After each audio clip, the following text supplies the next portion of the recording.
Good afternoon, everybody, from the snowy mountains of Colorado once again. When we watched the weather last night, they said, oh, a little chance of flurries tomorrow, no biggie.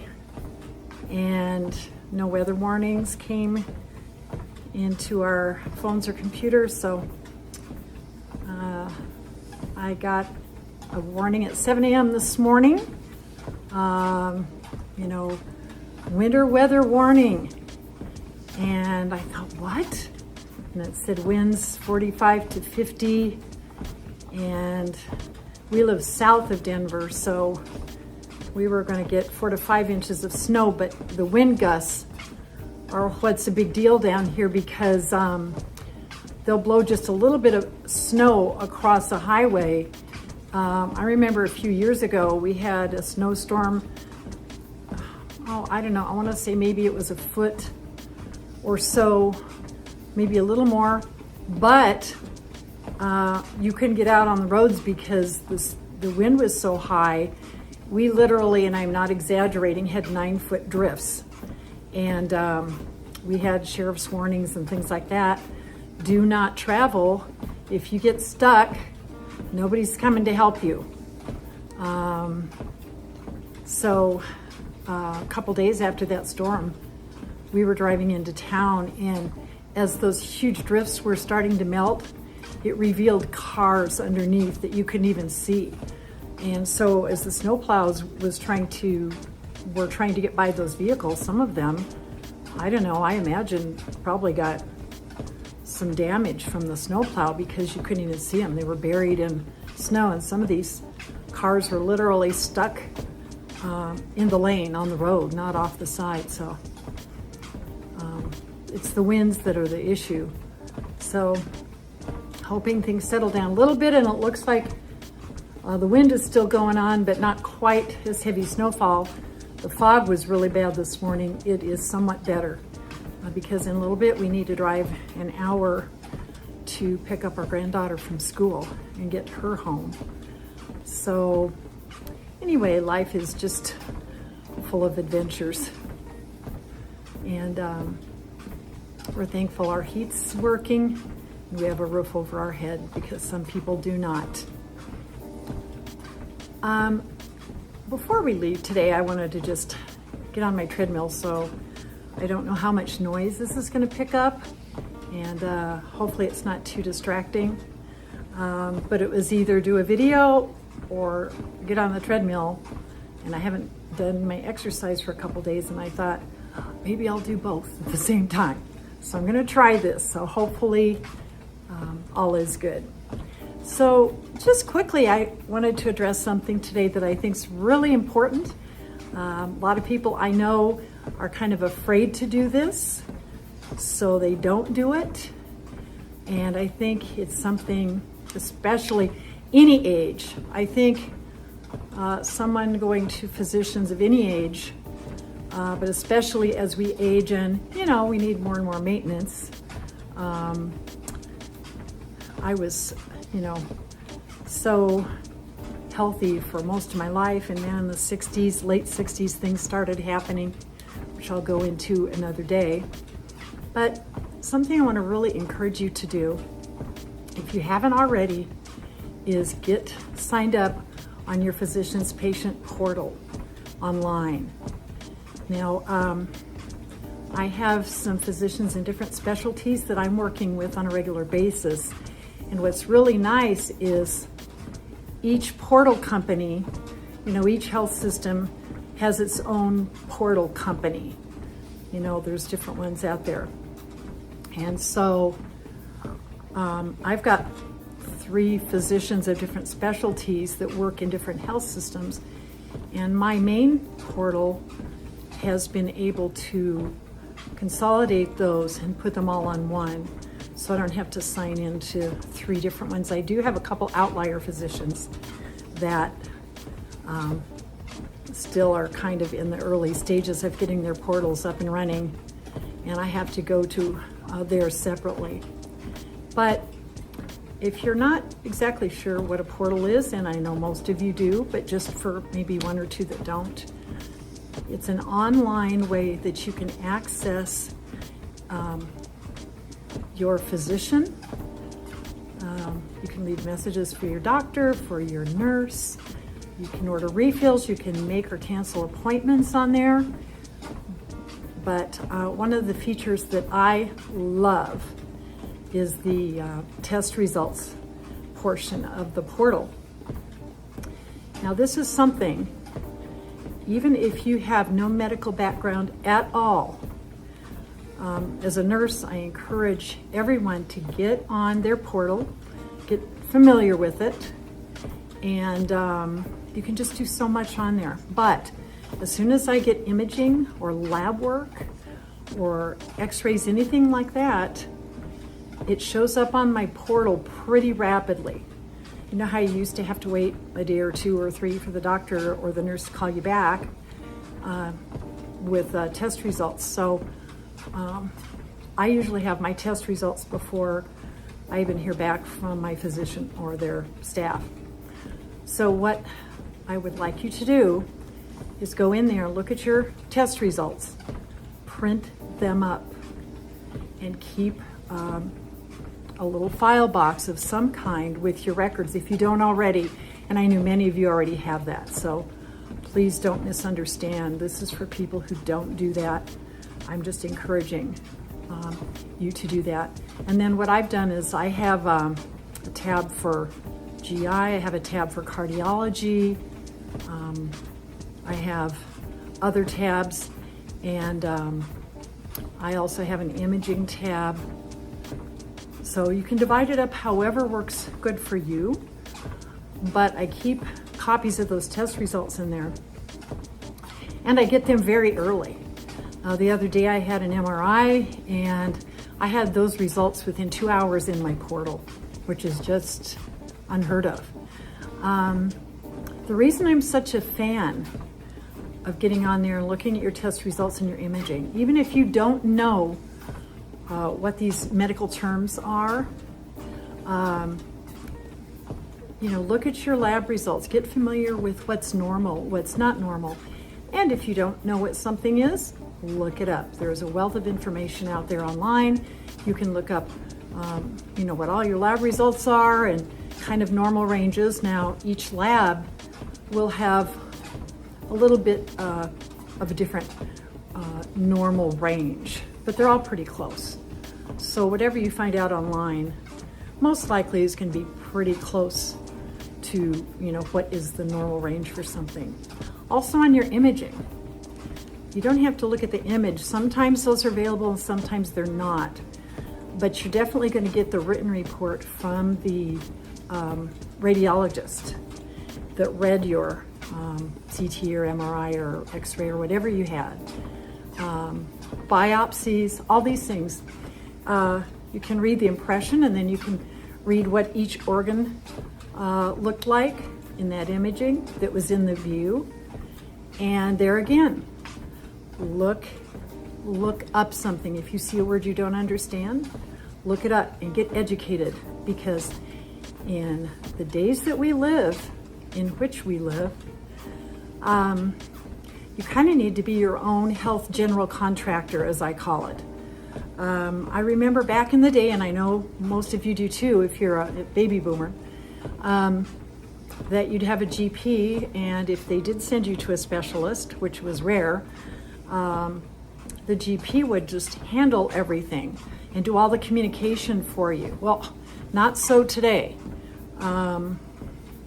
When I had to have my lung surgery, for example, my lung doctor is telling me one thing. Well, you need to do this. You need to go get a stress test with your cardiologist. And I had to get a hold of my cardiologist.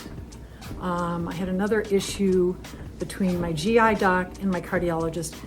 The GI doc's telling me something to tell my cardiologist. My cardiologist is telling me something to tell my GI doc.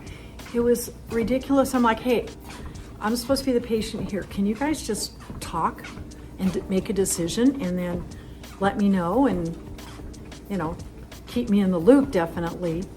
But it's like the docs don't seem to want to talk to each other. So if you have more than a primary care doc, in the old days we'd call him a GP, lots of times that, like my primary care physician doesn't know anything that's going on with me unless I go in there and tell him, even though he gets copies of all the records.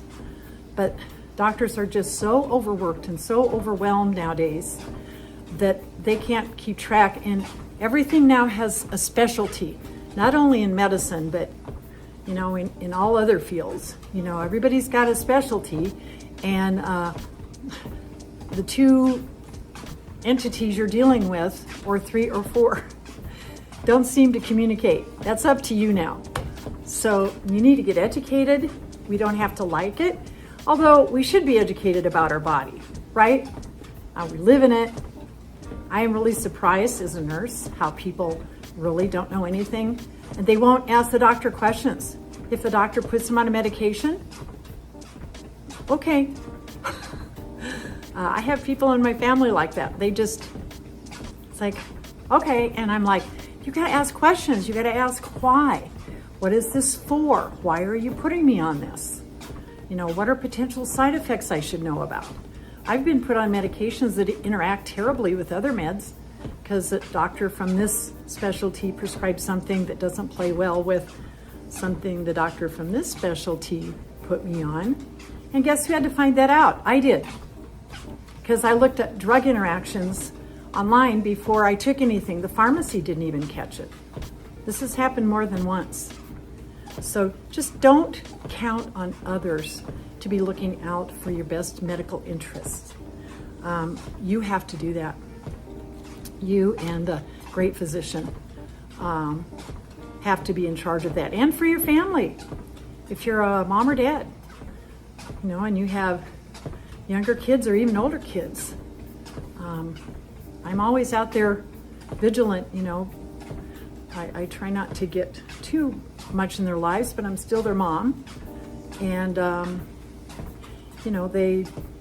they will defer to me, but I also let them know maybe what to ask their docs, or, say, hey, I don't know about that medication. You should check on that. But anyway, I'm getting a little off point. I just want you to get in that portal, get familiar with it, learn your lab work, learn what your imaging should look like, what's normal, what's not normal. And I'm going to leave you with a story. I got a million of them, but I kept track of my records, of course, and made copies. And one day I was looking through some of my imaging tests, and I noticed that I had a CAT scan of my abdomen, so that catches your lower lungs down a little ways. But a CAT scan of your abdomen would usually catch your lung bases. And I was looking at the CAT scan for another reason. But I noticed, hey, in the lung bases, in my right lower lung, there was a nodule from like years back. And I started pulling my CAT scans that I had, my chest x-rays, things like that. And sure enough, on previous CAT scans, that nodule was there. It was noted. And I looked at the measurements, and that thing was growing. I compared, my first CAT scan that showed the node, and I looked at my most recent, and that thing was literally growing. So myself and I had to find a pulmonologist, and I started with her. She said, oh, it's probably nothing. She said, looks like you've got scar tissue here from past pneumonia, which I had. I'm a non-smoker. I had a parent that smoked. So as a child, I grew up with that in the house. I think a lot of people grew up around smokers back in the 50s and 60s because they didn't know, the damage that tobacco or smoking would do to your lungs. So I grew up secondhand smoke as a nurse. Man, a lot of the nurses and docs used to smoke. I was around that, but never been a smoker. was fit and active, didn't have any of the risk factors for lung cancer. And she said, well, to be safe, let's get a CT of your chest. So she did. And she said, I would like to go ahead and get a PET scan, and we'll go from there. And I just had this gut feeling. Sure enough, she called me like within an hour or two after my PET scan. For those of you who don't know, and most of you probably do know, a PET scan is a kind of CAT scan, but they give you an injection of IV, it's a radioactive glucose. I can't remember the name of it off the top of my head. And malignancies love sugar. So they give you this they usually do a CT before, and then they give you the injection of the radioactive glucose and do a CT of the area they want to look at. And anything that is metabolically active will glow, for lack of a better term. And if it glows to a certain degree, and they have measurements of the degrees, if it glows a certain degree or higher, then that is suspicious, strongly suspicious for a malignancy. So she called me. I think I was at the store, and I picked up the phone. She said, hi, this is Dr. So-and-so, it's my pulmonologist. And I said, it glowed, didn't it? She said, yes, I'm afraid so. And she gave me the number, the rating at which it had glowed, and sent me to a cardiothoracic surgeon who's also an oncologist at the University Hospital. And long story short, I saw him. He has got people that see him from all over the world. He's very good. And he cleared a schedule and squeezed me in because he was booked out for months, but he got me in right away. And I now have half my right lung is gone.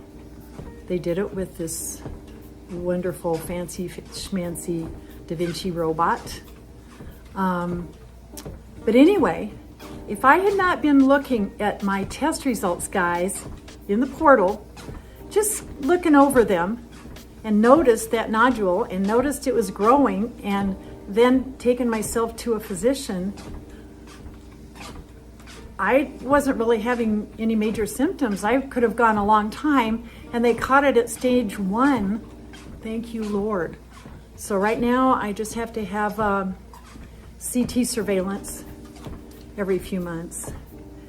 In the last surveillance, they found another one on my left lower lung, which had previously been written down in my results as just some scarring. So now I will most likely be having another lung surgery in the near future. But not going to dwell on that. So this is why I'm saying get into your portal, get familiar with it, message your doctors and nurses. Don't drive them crazy, but if you've got something important, I feel like that gets better attention than a phone call, and it's documented. It's documented when you write that message. That is documented in there. I can also upload documents to them. Like if I've had a EKG recently or blood work recently, I can just upload documents to my physician from the portal as well. So that's my story, and I'm sticking to it. I hope you all have an awesome day in the midst of this crazy journey that we're all on right now. Please sign up for your patient portal if you're not signed up already. And if you are signed up already, get in there and use it. Look at your labs, look at your imaging. It's a wealth of information. And start learning about your own labs and image results. And then when I go to the doc, I might grab a couple of my last images. Maybe I had images from another doc. Now, sometimes a doctor can look at another doctor's portal, and sometimes they can't. So what I usually do is just print up a copy of maybe recent images or labs and just take them with me. And about half the time my doctor said, oh man, thanks for this. And then the other half the time they've been able to pull that information up themselves. Okay, I would like to leave you with an encouraging word for the day. Let's see if I can do this on my treadmill. I'll have to tell you about my treadmill one of these days. I've got a really nice one downstairs, but right after my surgery, I wanted to have one up here in my living room so I could just hop on here during, I don't know, commercials, or if I had a few minutes. I tend to do better if I have easy access and it's in my face. And it folds up real nicely out of the way. So my daughter uses one of these under her desk at work so she can be on her treadmill while she's working. She's also a registered nurse. She works remotely. So instead of sitting all day in her chair, she can just put the handrail down here and work from an elevated desk. Okay, guys, here we go. Let's see if I can do this without losing my balance here. From Psalm 31, in you, O Lord, I have taken refuge. Let me never be ashamed. In your righteousness, deliver me. Incline your ear to me and rescue me quickly. Be to me a rock of strength, a stronghold to save me. For you are my rock and my fortress. For your name's sake, you will lead me and guide me. And that's Psalm 31, verses 1 through 3. The rest of the psalm is awesome as well, but I'll leave you with those words today. Lord bless and keep you. And till next time. Oh, if you would give me a thumbs up and subscribe if you find these videos valuable, or if you just enjoy watching. I would also love for you to comment as well, so we can be nice and interactive. And remember, all I ask is be nice, be kind, no bully zone, no troll zone. Oh, probably no politics zone. We get enough of that. Okay, guys, bye for now. See you next time.